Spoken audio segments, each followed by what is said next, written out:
उत्तर प्रदेश सरकार ने जनसंख्या नियंत्रण से जुड़े कानून का ड्राफ्ट तैयार कर लिया है। बिल की कॉपी में कई तरह के प्रावधान नजर आ रहे हैं। चाहे 2 से ज्यादा बच्चे पैदा करने वाले परिवारों को सरकारी योजनाओं से वंचित रखने का नियम हो या सरकारी नौकरियों में मौका नहीं मिलने का।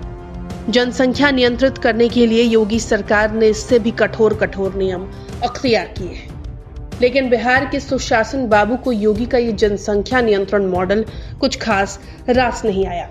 सोमवार को जनता दरबार में जनता की फरियाद सुनने के बाद मुख्यमंत्री ने जब मीडिया कर्मियों से बात की और किसी ने ये सवाल कर दिया कि क्या ये वक्त आ गया है कि पूरे देश में जनसंख्या नियंत्रण कानून लागू किया जाए, जवाब में नीतीश कुमार ने खरे शब्दों में कह दिया कि जो राज्य जो चाहे करे, लेकिन जनसंख्या नियंत्रण को अगर आप केवल कानून बनाकर कंट्रोल करने की सोच रहे हैं तो ये संभव नहीं है।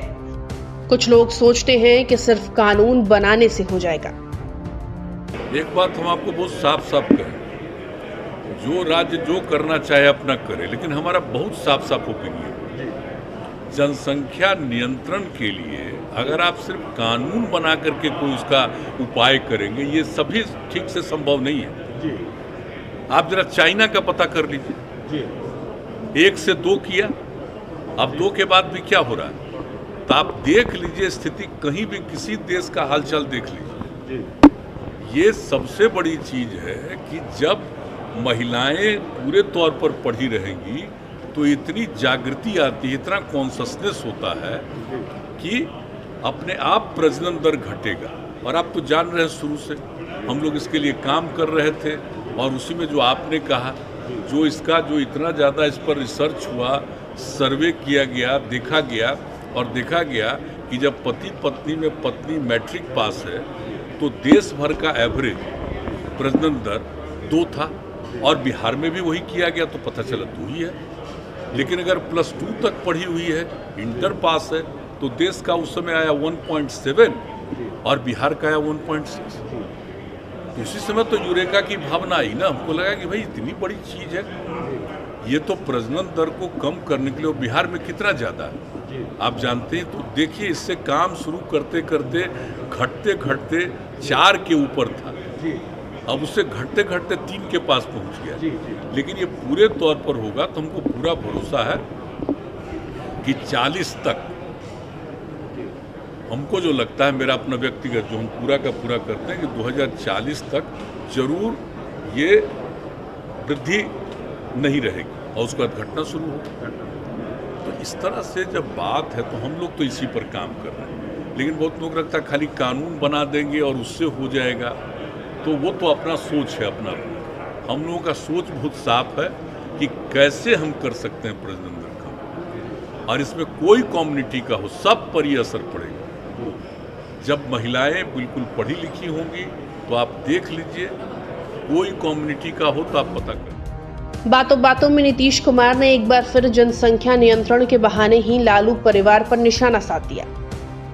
इक्का दुक्का तो होता ही न है, कभी तो आप देखें कि पढ़े लिखे लोग भी बहुत पैदा किए क्या बात, तो इस तरह से तो कई लोग होते हैं, तो वो तो एक अलग बात है। ये तो नहीं मान करके चलिएगा कि हम तो कोई कानून के बहुत पक्ष में नहीं है, तो कुछ तो कर सकता है, लेकिन मैक्सिमम आज ये नहीं कोई कह सकता, दावा कर सकता कि हर परिवार में जो हम बोल रहे हैं कि प्रजनन दर, ओवरऑल प्रजनन दर घटेगा, लेकिन ये दावा हम नहीं कर सकते कि हर एक परिवार में कम ही कर लेगा। लेकिन कुल मिलाकर के ज्यादा से ज्यादा में कम हो तो कुल मिलाकर के प्रजनन दर घटेगा। बता दें कि इसके पहले पूर्व मुख्यमंत्री जीतन राम मांझी ने भी जनसंख्या नियंत्रण कानून पर अपनी प्रतिक्रिया देते हुए कहा था कि भारत जैसे देश में बढ़ती आबादी का सबसे बड़ा कारण अशिक्षा और गरीबी है, इसलिए जनसंख्या से जुड़ा कानून बनाने से बेहतर देश में कॉमन स्कूलिंग सिस्टम लागू किया जाए।